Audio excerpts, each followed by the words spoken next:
Hey, so today I'm going to show you one of Nukin's newer features called the Underboss. So first here, I'm going to show you basically where you will find the Underboss in your Crime Inc. game. So we're going to open up here, and so the first one, basically anyone can find that. It's right here underneath Battle, next to Bounty. You'll see these three little characters, and it will say Underbosses. And now here's your second way. Like I showed you before, you're going to click on your profile up here in the left-hand corner. And once that opens up, it should bring you to your Underboss. And you're going to click Change. And that will bring you to a screen that will show you all the other Underbosses you have. I only have 2. Then you'll click Hire More. And so that will bring you to the same page as you will find on the home page. So this one's a little slower, but it will show you all your underbosses you have, which one is active, and it'll give you more stats on your underbosses. So it's basically either way, depending on what you want to do. Now to activate your boss, that's basically you're going to go to the same screen I just showed you here in your underboss screen.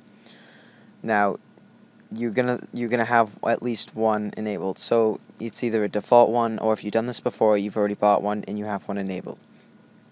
So how you activate it is you go down to the one that you find that you want, and you click.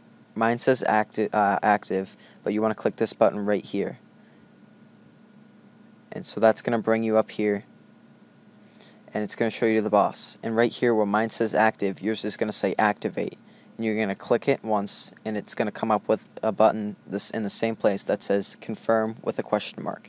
And you're going to hit that. And so then it will give you a message, it's been confirmed, and now this, whatever the name is now your current underboss.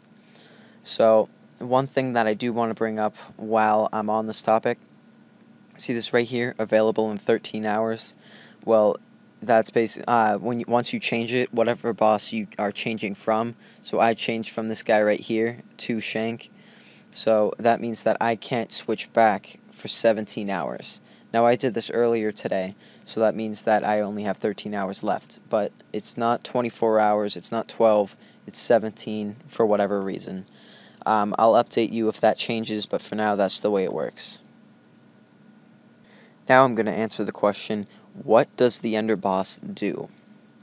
So, well, the Underboss has quite a few interesting features, which makes it one of the biggest added features by Nukin for quite some time now. So I'm just going to go right to my Underboss's home screen, and I'll go down the list. So up here near the name, it says Shank. So every Underboss has a name. That's just for show, it doesn't do anything. So right below it you see 2 numbers, 65 and 20. Now this is what is added to your attack score and your defense score. So it's not it doesn't add to your attribute points, it adds to your total weapon score. So that means if I have 100 attack points for, say, weapons, and 65, so 65 would be added to that, so I'll have 165 weapons attack for this, because your underboss counts as a weapon and a vehicle. So same thing for vehicles, if I have 100 vehicle attack, then that will add 65. Defense, if I have 100 defense, I'll have 120 defense for both weapons and vehicles. So basically it just adds on. Only it's not that big of a deal, but it's just a nice little touch to it.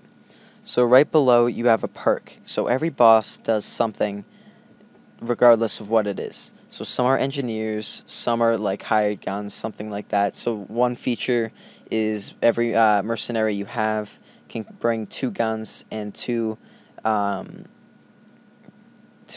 vehicles into battle, which is basically doubling all the mercenaries you have. So if you have 100 mercenaries, then you'll end up having 200.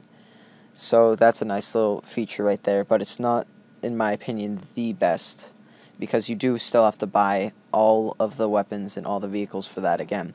But that's just one example. So this one right here, Shank, I just bought. It increases the drop rate of parts from jobs.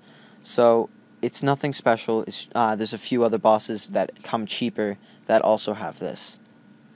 But basically, that's the perk. So when you go into your job screen, each part, I'll show you in a second, but I'm just going to explain it.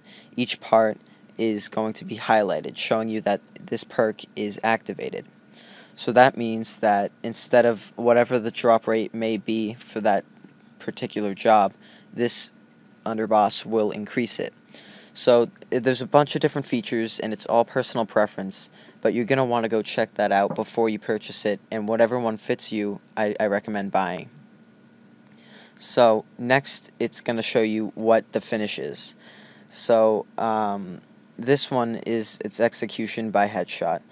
So it doesn't actually matter what the execution is, but the execution will show you what you get from successfully finishing someone else. So this one, if I successfully finish one, I will have a chance to gain respect points. So that means I'll gain 1 respect point, which if you see up in my right top hand corner, it says 591. So I've just got this boss and I've successfully finished once. So it's not a lot, but hey, it's free respect points. So not only, I'm just gonna go through a few that I remember. There's also a regain one. Like I said, it will regain your crew. It's not a full regain, but it's only partial. But that, yet again, it's a nice feature to have, especially if you plan on attacking a lot or if you're battling someone. So it's basically, you're going to want to, like I said before, you want to go through them and see which one best fits you. There's all kinds of things, but you will only get this perk, I guess you could call it the finish perk, if you successfully finish someone. So now that brings me to my next point. What is a finish?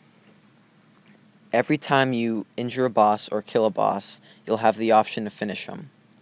Now, it takes a certain amount of crew to finish that person.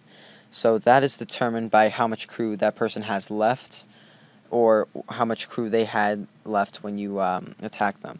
So basically, if I kill someone and they had, say, like, I injured someone and say they have 9 crew left, then it will take 9 crew of my crew to finish them, have a chance of finishing them.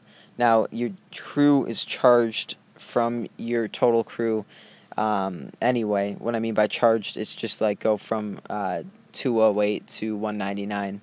So you're going to use it even if you don't successfully finish. So if you don't successfully finish, then you don't gain anything and you lose your crew.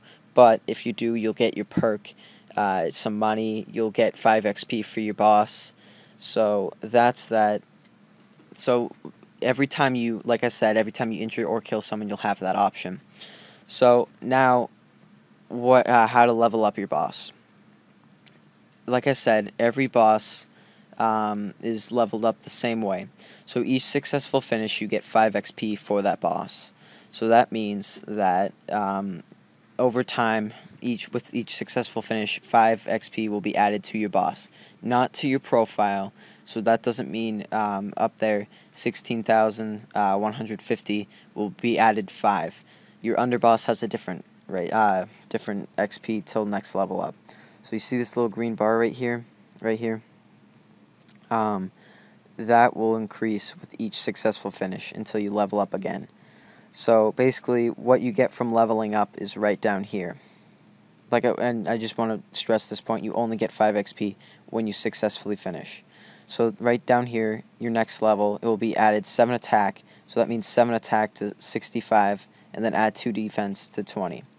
And then plus 2 finish rate for success chance. So that means the current right now success chance is 10%. So that will go up by 2, so 12%. Now I don't know how it works for every boss or every level, but for the bosses I've had, it's been plus 2, and I haven't really gotten past level 2 because I haven't spent too much time on this. But then after that, you have your biography. So that's just the story of your boss that you're getting. So if you don't really care for that, it's not really important. It doesn't do that much for you. One last point I want to stress is that this underboss feature is only when you're attacking. So you can't finish when you're defending at all. So basically, if your tank, underbosses do nothing for you unless you're using a job perk or something like that. So like this would work for a tank, increase the job rate of parts, or like your mercenaries, if you can bring 2 into weapons and vehicles in a battle for each mercenary. But it's basically most of like successful finishes and stuff like that. It's mostly for attack players. So there, you can said that they're gonna work on trying to make successful finishes for um, defenders, so that you'll automatically finish, or at least try to finish, if you win, or if they get injured when you're attacking. So we'll see how that goes, but that's just the way it is for now. If you have any more questions, I don't know if I hit upon everything you guys were wondering about, but so any questions, just contact me. There's a million ways to do it. So, like I said, any questions, contact me. I hope this helped you, and I'll see you when I see you.